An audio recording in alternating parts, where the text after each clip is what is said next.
He always wanted to try solo camping. No distractions, no friends, no noise, just him, the forest, and silence. It felt brave, peaceful even. But peace in the woods is a tricky thing. Sometimes silence isn't calm, sometimes it's waiting. He pitched his tent in the middle of red pine forest. He'd read online that the place used to be a state park, but it was shut down years ago.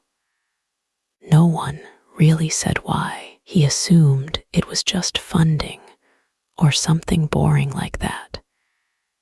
He set up camp by a small creek, hung his food up in a tree, lit a small fire, and sat back to watch the sun melt behind the trees. The only sounds were the crackling fire and water running nearby. It was perfect until just after midnight. That's when he first heard it.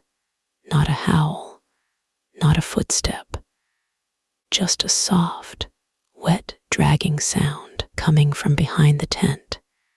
He froze, thought maybe a deer was passing through, maybe a raccoon. But it kept going, slow, deliberate, as if something was crawling, dragging itself along the dirt. He unzipped the tent door just a bit, shined his flashlight outside, saw nothing. The sound stopped too. He waited, holding his breath.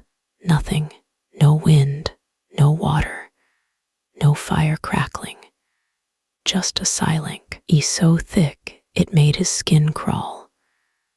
Eventually, he laughed to himself, shook it off, told himself it was probably nothing, a stick shifting, a branch falling.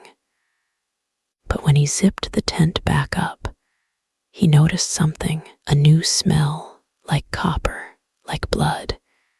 He didn't sleep much that night, but the morning sun made everything feel fake. He walked around the tent looking for prints, and there, on the ground, were long, shallow drag marks. They circled the tent, but stopped right behind it, as if whatever it was had just been watching him sleep. He decided to stay one more night anyway. He wasn't going to let his imagination ruin his trip. Not until the second night. He had just started to doze off when he heard it again, the dragging. But this time it was faster, closer. And then a whisper, very faint, just outside the tent. Don't look behind. He froze, not just in fear, but because something in that voice didn't sound human.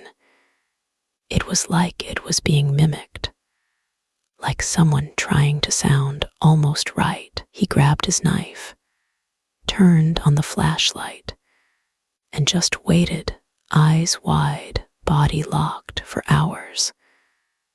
But the whispering never came again.